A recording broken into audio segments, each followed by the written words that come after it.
আজকে যে বিষয়টি নিয়ে কথা বলবো, সামাজিক মিডিয়া, আন্তর্জাতিক গণমাধ্যম এবং আমাদের প্রতিবেশী দেশের পালপিটিশন দেখার পর আপনারা সবাই বুঝতে পারছেন যে বাংলাদেশে মার্কিন সেনা অবতরণ এখন টক অফ দ্য কান্ট্রি।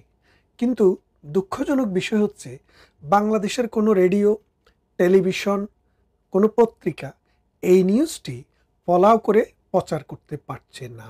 অর্থাৎ আপনাকে পিটাবে কিন্তু আপনি কাঁদতে পারবেন না, এমন একটি অবস্থায় বাংলাদেশ চলে যাবে। আমার মনে হয় যে তরুণ প্রজন্ম আশা নিয়ে আন্দোলন করেছিল শেখ হাসিনা সরকারের বিরুদ্ধে, তারাও এটি চায়নি। যে জনগণ রাস্তায় গিয়ে দাঁড়িয়েছিল সরকার পরিবর্তন হোক সেই কথা চিন্তা ভাবনা করে, অথবা কোটা পরিবর্তন হোক সেই কথা চিন্তা ভাবনা করে, তারাও কিন্তু আজকের দিনটি কল্পনা করেনি। কথা বাড়াতে চাই না সেদিকে। আপনারা জানেন গত 3 দিন থেকে বাংলাদেশে মার্কিন সেনাদের অবস্থান। মার্কিন সেনারা সুপার হারকিউলিক্স নামে একটি সেনাবাহিনী এবং অস্ত্র বহনকারী যুদ্ধ বিমান নিয়ে বাংলাদেশে অবতরণ করেছে। কক্সবাজারে তাদের জন্য হোটেল খালি করে দেওয়া হয়েছে, 5 স্টার হোটেল। কেউ বলছে 90 জন, কেউ বলছে 120 জন, কেউ বলছে তারও বেশি। আমরা সঠিক সংখ্যা কোনোদিনও জানতে পারবো না, শুধুমাত্র তাদের উপস্থিতি দেখে আপনারা যেটুকু বুঝতে পারেন। বাংলাদেশ কিন্তু কোনো যুদ্ধ অবস্থাতে নেই। বাংলাদেশ ভারত, পাকিস্তান, নেপাল, ভুটান কারো সাথেই কিন্তু যুদ্ধ করছে না।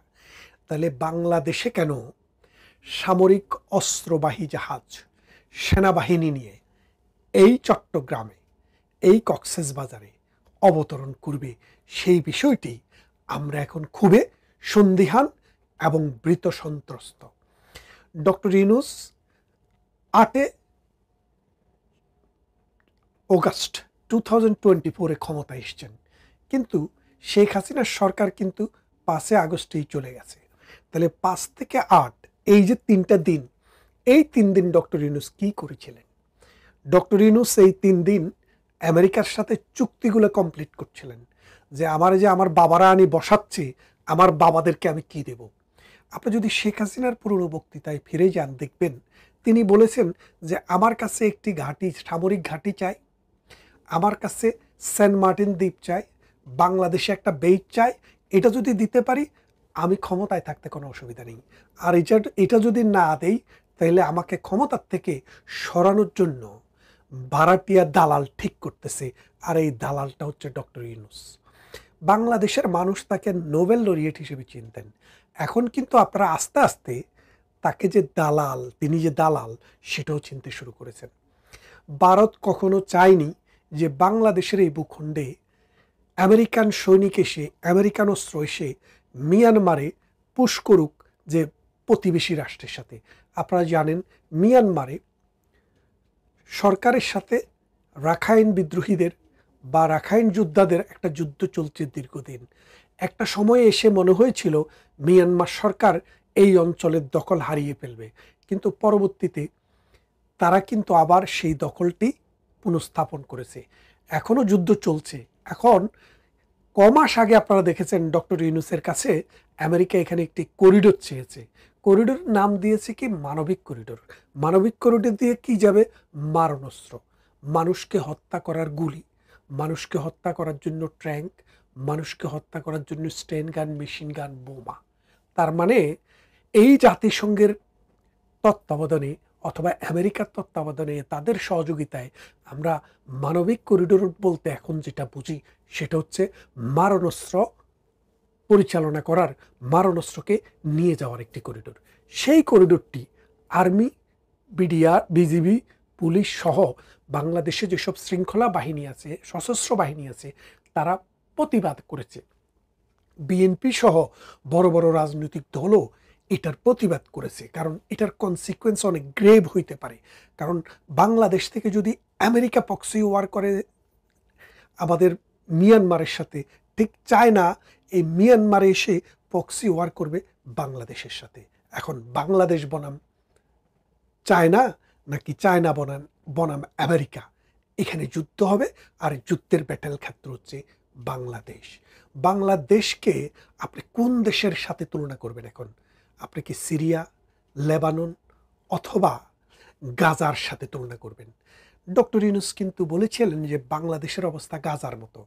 আসলে তখন গাজার মতো ছিল না। তিনি এখন নতুন গাজার সন্ধানে এই আমেরিকাকে দাওয়াত দিয়ে এনে আমার দেশে মারণাস্ত্র সহ আমেরিকার সেনাবাহিনী 1971 সালে স্বাধীনতা হওয়ার গত 53 বছরে আমরা কখনো আমেরিকার সেনাবাহিনীকে আমাদের ভূখণ্ড ব্যবহার করে অন্য কোনো দেশে হামলা, অন্য কোনো দেশে অস্ত্র পরিচালনা আমরা করতে দেয়নি।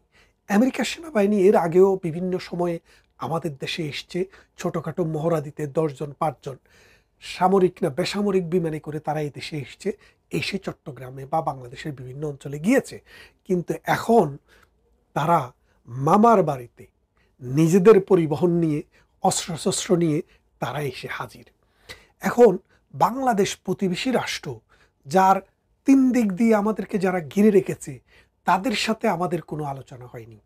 তারা জানে না কি হচ্ছে, অথচ তাদের ভূমি থেকে আমাদের ভূমির দূরত্ব কয়েক হাত। এখন ভারত গতকাল সর্বদলীয় এবং ভারতের সমস্ত সিকিউরিটি এজেন্সি এবং 3 বাহিনীর প্রধান একসাথে বসে মিটিং করেছে যে বাংলাদেশে কি হতে যাচ্ছে। আমি যেতটুকু জানতে পেরেছি, ডক্টর ইউনূস মনে মনে একটা ভয় পেয়েছে। ভয়টা হচ্ছে ইন্ডিয়া বাংলাদেশকে দখল করতে পারে। এটা মানে জুজু ভয় আর কি। যার কারণে তিনি তার উপদেষ্টাদেরকে বুঝিয়ে আমেরিকার থেকে মার্কিন সেনাবাহিনী এনে ঢাকার মানে বাংলাদেশের চিটং এনে এখন নামিয়ে দিয়েছেন। এই যে অবস্থা, আপনারা খেয়াল করেন যে দুটি জিনিস আমরা প্রতিবাদ করেছি, আপনারা প্রতিবাদ করেছেন, আমাদের বাহিনীরা প্রতিবাদ করেছে, রাজনৈতিক দল প্রতিবাদ করেছে।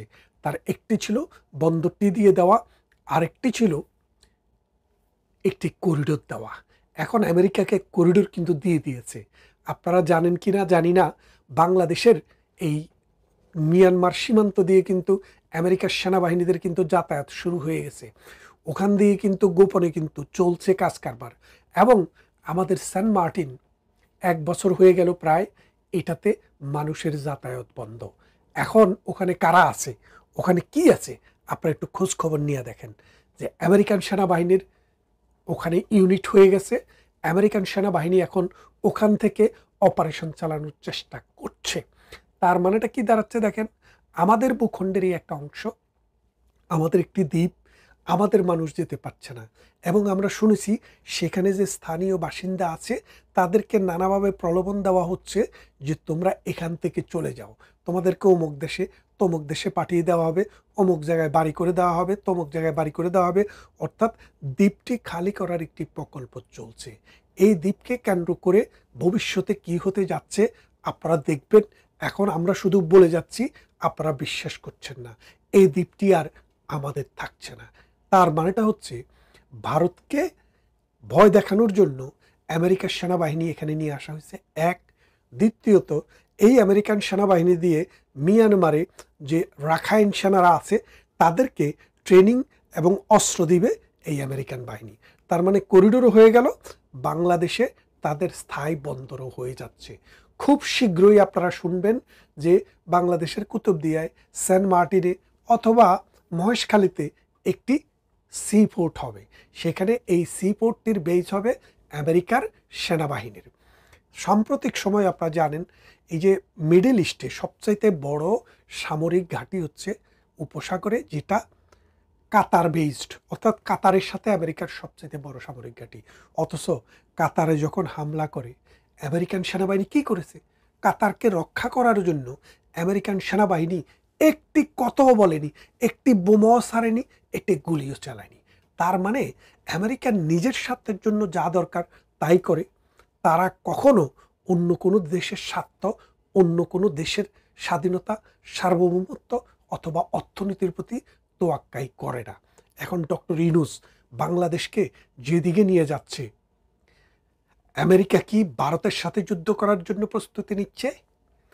আমি মনে করি যদি আমেরিকা ভারতের সাথে যুদ্ধ করার প্রস্তুতি নিয়ে বাংলাদেশের ভূমিকে ব্যবহার করে, মিয়ানমারের সাথে যুদ্ধ করার প্রস্তুতি নিয়ে এই বাংলাদেশের ভূমিকে ব্যবহার করে, তাহলে এটা ভিয়েতনামের মতো রক্তক্ষয়ী ওয়ার হবে, যুগের পর যুগ, প্রজন্মের পর প্রজন্ম আমার বাঙালি ছেলেমেয়েরা শুধু যুদ্ধ দেখবে, শুধু অস্ত্র জনজনানি শুনবে, শুধু রক্ত দেখবে, হোলি খেলা দেখবে, স্বাধীনতা দেখবে না, দেশের উন্নয়ন দেখবে না, তার ভবিষ্যৎ দেখবে না। ডক্টর ইউনূসকে আপনারা খাল কেটে যে কুমির নিয়ে এসছেন, এই কুমির আপনাদের সন্তানদেরকে খাবে, তাদের ভবিষ্যৎ খাবে, আপনাদের ভূখণ্ড খাবে, আপনাদের অর্থনীতি খাবে, পরবর্তীতে আপনাদেরকেও গিলে ফেলবে। এই কুমিরকে আপনি যদি এই খালের পানি শুকনা না করতে পারেন, শুকাতে না পারেন, এই কুমিরকে যদি এ দেশ থেকে বিতাড়িত করতে না পারেন, আগামীর ভবিষ্যৎ বাংলাদেশের আকাশে শুধু কালো মেঘ, কালো ধোঁয়া আর বারুদের গন্ধ। ভারত একটি দক্ষিণ পূর্ব এশিয়ার শক্তিশালী দেশ। ভারত কখনো চাইবে না বাংলাদেশের মতো ছোট একটি দেশে আমেরিকার থেকে সেনাবাহিনী এসে ঘাঁটি করুক, আর ঘাঁটি করে ভারতকে ভিজিল্যান্ট করুক, চায়নাকে ভিজিল্যান্ট করুক, মিয়ানমারকে ভিজিল্যান্ট করুক, পাকিস্তানকে ভিজিল্যান্ট করুক। কারণ এই অঞ্চলের মাতাব্বরি আমেরিকা আশা করবে, এই দক্ষিণ পূর্ব এশিয়ার কোনো একটি দেশও চায় না, একমাত্র ইউনূস ছাড়া। আমাদের সেনাবাহিনীও চায় না, আমাদের জনগণও চায় না, ভারতও চায় না, পাকিস্তানও চায় না, মিয়ানমারও চায় না। তাইলে বাংলাদেশের ভূখণ্ডে এই আমেরিকান সেনাবাহিনী কেন? আপনারা খেয়াল করে দেখেন, যেন তেন ব্যাপার নয়। সুপার হারকিউলিক্স সেনাবাহিনীর যেটা অস্ত্র বহন করে এবং সেনাবাহিনীকে যুদ্ধকালীন সময় বহন করে, সেটা নিয়ে এসছে। আর শ্রীলঙ্কা থেকেও নাকি 2-3 জন নৌবাহিনী নিয়ে আসবে এখানে যৌথ মহড়া করার জন্য। তাইলে আপনারা বুঝেন বাংলাদেশের আজকের যে সমস্যা, এই সমস্যাটা হচ্ছে রাজনৈতিক সমস্যা, এই সমস্যাটা হচ্ছে একটি সুষ্ঠু নির্বাচনের সমস্যা, এই সমস্যাটি হচ্ছে অ্যাডমিনিস্ট্রেটিভ ফেলিউরের সমস্যা, এই সমস্যাটি হচ্ছে প্রশাসনিক দুর্বলতার সমস্যা। এই অবস্থায় যদি আপনি আসল দিকে না তাকিয়ে বাংলাদেশকে আরও নতুন নতুন সমস্যার জালে যদি আপনি জড়িয়ে নেন, তাহলে আগামীর বাংলাদেশ শুধু রক্তাক্ত বাংলাদেশ হবে। ভারত খুবই কঠিন সিদ্ধান্ত নিতে যাচ্ছে। ভারতের সিদ্ধান্ত হচ্ছে, বাংলাদেশ যদি তাদের যে পাকিস্তানমুখী আমেরিকাকে এই দেশের ভূমি দিয়ে দেওয়ার যে বন্দোবস্তের যে চিন্তাভাবনা করছে, এখান থেকে যদি সরে না আসে, ভারত কিন্তু বাংলাদেশের একটা বিশাল অংশ দখলও করে নিতে পারে। কারণ আপনি ব্যাপারটা দেখেন, এই যে ইউক্রেন যখন দখল করে নিয়ে রাশিয়া, তখন আমেরিকা কি করেছে? আমেরিকার প্রেসিডেন্ট এসে বলেছে যে তোমাদের অর্ধেক অংশ ছেড়ে দিয়ে ওদের সাথে সমঝোতা করো। কিন্তু ইউরোপিয়ান ইউনিয়নের যে সদস্য ব্রিটেন, ওরা বলছে না, রাশিয়ার সাথে আমরা যুদ্ধ করব, আমরা সবাই সাহায্য দেব, কিন্তু আমরা রাশিয়ার সাথে ভূমির অংশ দিয়ে এই সমঝোতা চাই না। এখন আমেরিকা যেভাবে চাচ্ছে বাংলাদেশে যা হচ্ছে, বাংলাদেশে যেটা হবে, এর ফলে যদি ভারত যদি বাংলাদেশের কোনো একটি অংশ দখল করে নিয়ে যায়, আমাদের সেনাবাহিনীর সেরকম কি সক্ষমতা আছে? আর আমরা কি কোটি কোটি টাকা দিয়ে আমেরিকার সেনাবাহিনী পালতে পারবো? কারণ ভারত তো পরীক্ষিতভাবে আমাদের বন্ধু প্রতিম একটা দেশ। আমাদের যখন দুঃসময় ছিল ৭১-এ, সে সময় আমাদের পাশে এসে দাঁড়িয়েছে। আজকে আপনি ভারতকে বৃদ্ধাঙ্গুলি দেখানোর চেষ্টা করছেন, আমেরিকার দালালদেরকে ডেকে এনে, বেনিয়াদেরকে ডেকে এনে। এর ফল ভালো হবে না। আসুন ডক্টর ইউনূসের এই কুমতলব আমরা তাকে লাল কার্ড দেখিয়ে বলে দেই, বুঝিয়ে দেই, এই বাংলাদেশ ৩০ লক্ষ মানুষের রক্তে গড়ে ওঠা একটি স্বাধীন দেশ। এ দেশে এই দালালি